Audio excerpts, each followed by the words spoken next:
everyone, I'm Cinay and welcome to this week's Technotalk. Here we discuss STEM-related topics with special guests to inform people and give them our perspective on modern concepts. Without further ado, let's greet our very special guest of the week. Hello, Dr. Raman. Hi, so happy to be here. Yeah, thank you so much for coming. So first off, you can tell us a bit about yourself. Sure, happy to. So my name is Ritu. I was born in India, moved to Kenya when I was very little, and then moved back to India and then the United States when I was around 9 or 10 years old. So moved around a lot growing up. And one of the main things that was kind of consistent in my life throughout that time was being really close to my family. So my mom, my dad, and my grandfather, they're all engineers and they're all really wonderful people who use problem solving to make the world a better place for the people around them. So they really inspired me to become an engineer, which is what I do now. I've been training as a mechanical and biomedical engineer for the past 10-ish years or more, I guess. And I'm now a professor of mechanical engineering at MIT. That's so cool. Very amazing work, an amazing journey as well. So let's discuss today's topic, the future of biohybrid machinery. Mind-blowing innovations are coming out almost every single day. Popular examples could be artificial organs, wearable biomedical devices, wireless biosensors, robotic surgery, biohybrid implants, and so many more. The future of these technologies will bring enhanced understanding and wider collaboration among engineers and innovative designers to improve these advanced systems.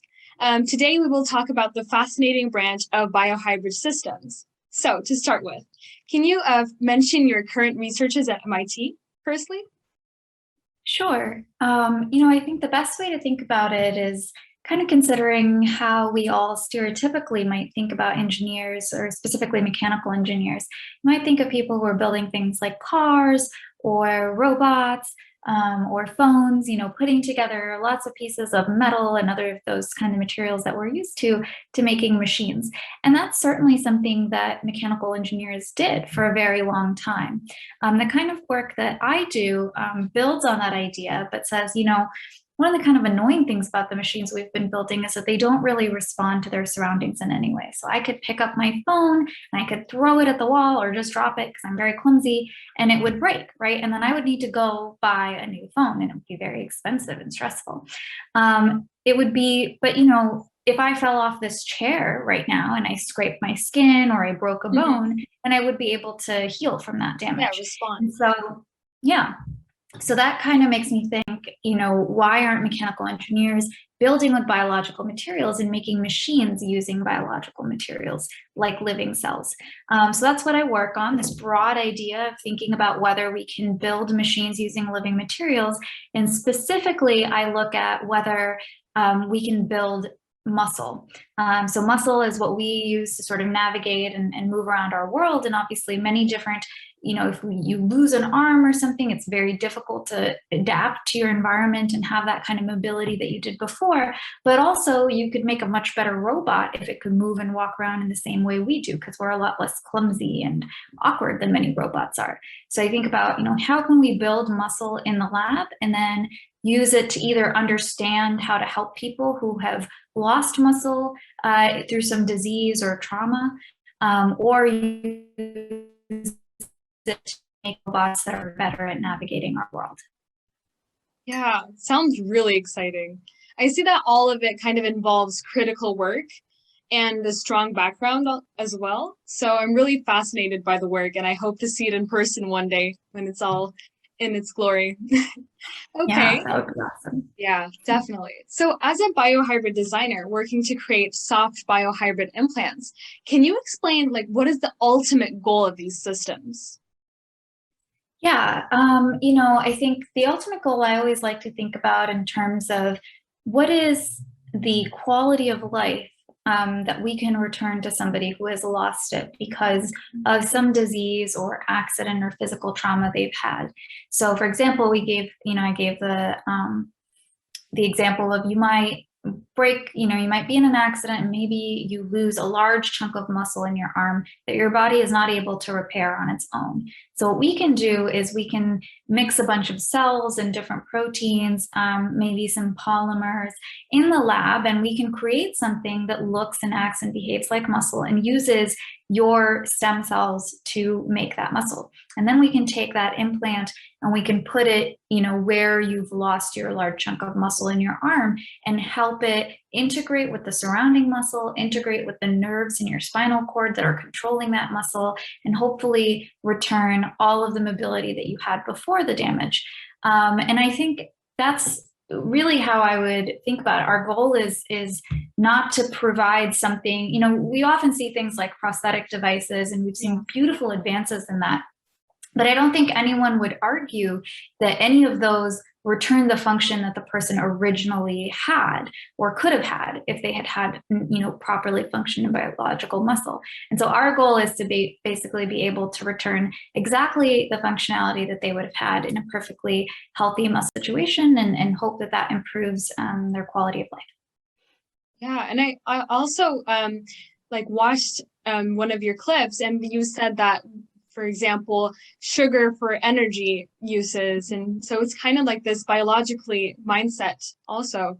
So yeah, great explanation. I clearly understand how these biohybrid implants would play a vital role in biomedical fields as an interconnected way, like mechanical and biological. So it's a really cool mix in the making. Mm-hmm. Yeah. So as you highlighted in your recent article, I kind of had a quick check. Neuromuscular tissues enable operating them as actuators in various applications. Can you clarify the significance of these systems for future real-life applications? Sure, yeah. I think robots are something that a lot of us find very compelling and that we've seen a lot in pop culture, like movies and TV shows. And usually the way that we picture robots is kind of looks like an android, like humanoid figure. It's usually made of metal. Sometimes it's evil. There are these really cool looking systems, but the kind of funny thing about them is that in the movies, they make them seem really cool. But when you actually look at these kinds of robots that people are building, the most complex robots that people are building, they are nowhere near as good as we are or other animals are at navigating our worlds, right? We can walk on a smooth surface, a rough surface, we can slip. I can pick up this pen and I know how to pick it up in a different way than I would pick up this phone. That sort of stuff is something that, a lot of robots aren't there yet. And of course, if they damage, they can't recover. If they exercise, they can't get stronger. So there's a lot of room left, right, to improve robots. So that's where the sort of neuromuscular tissue, not only for medical applications but also for robotics, comes into play, because we can think, hey, part of the reason why we're able to navigate, say, a really rocky surface on the ground is not only because we have the soft muscle that's able to kind of conform to what it's touching, but also because in addition to having muscle that's controlled by motor neurons that tells it, when to contract and when to relax, but you also have these sensory neurons in your muscle that are telling you, oh, now you're over here, now you're over here, oh, you should maybe go a little bit faster. So we're constantly having this feedback from our environment, right, that's helping us navigate. And that kind of really complex biological feedback mechanism doesn't exist in traditional robots. And I think that, if we deployed muscle and neuromuscular actuators and control in these sorts of robots, maybe we could make things that are stronger, more adaptive to their environment, and more able to respond to changes. Damage, or it's really rough out here, I should exercise and get a little stronger and come back at it again. Yeah, definitely. I see that studies are currently working on will eventually create a big transformation in the specific field to adapt in the real world standards. So yeah, it's a really cool way of kind of having efficient feedback responses from the mechanical system that was usually just non-responsive to turning it into a more responsive architecture. So really cool. And also, I really wanted to know your own point of view of the multidisciplinary mindset. So what do you think are the advantages of this study of multidisciplinary approach? Yeah, it's such a funny thing because it's so shocking to me that people don't do this sort of thing more often, Yeah. or at least didn't used to. I think that there's more of a push to do it now. But at least for me, I came to the kind of line of research I'm working on a little bit by accident. I was trained very traditionally as a mechanical engineer, got a very strong theoretical foundation in the things that mechanical engineers typically do. Mhm. And then I just happened to do research in a biology lab, not even particularly because I was super interested in the work, but a lot of it was just, this was the only unpaid internship I could get as a teenager. And so I was doing a research internship in that lab where I learned, we were studying how rats responded to exercise, and I learned and observed and saw things about how muscle was responding in these rats in a way that none of the robots that we were building in my mechanical engineering classes were able to do. And that's really kind of what triggered this line of thinking for me. And it was kind of accidental, right? Yeah. And I think it just highlights this example of, while it's very important to have a strong, deep theoretical foundation in one discipline, the more that we read and learn and appreciate about other disciplines, the better and kind of stronger ideas we can have about, like, oh, there's this material or that tool which would have a huge amount of impact here if I learned how to apply it in the right way. So I think it's just something I would encourage everybody to do. You should always focus because you want to be an expert on one thing. But whether it's through reading or talking to a bunch of people like you're doing, just to expand your horizons a little bit can really broaden the impact that you can have. Yeah, that is so true. And multidisciplinary research kind of enhances the vision of engineers as well on their own discipline, and also kind of helps it acquire insights on other disciplines as well. And like also, as you said, considering today's like complex environment and atmosphere, multidisciplinary studies is like kind of like a must in this situation, and it should be applied more. So yeah. And I also wanted to ask this question for like a lot of audiences that I watch here. And me being as a student, what skills do you think students should gain in order to pursue a career in engineering in general? This is a really, really good question, and something that I, kind of wish I'd asked somebody when I was a little bit younger. Partly because, I go back to pop culture a lot because I do think that a lot of us are exposed to science and future career ideas through the things that we watch on TV and in movies. And part of something I faced when I was younger, at least, is that whenever you see a scientist on TV or in a movie, they're so smart. They're impossibly smart, right? They know things about coding. They can hack into a bank. They can figure out your password. At the same time, they can go and like find out the DNA of who was there, and they can track it back. And like also they happen to know about space and all these other things. Yeah. And I found that very intimidating because I didn't think I was that smart. And I think that if I hadn't had my parents as an example of a little more normal people who are smart and good scientists, I would have felt too scared to approach engineering. So one thing that I've learned over time is that nobody is that smart, right? I'm a professor at MIT, and I've never met a person who can do all of those things. And I know a lot of very smart people.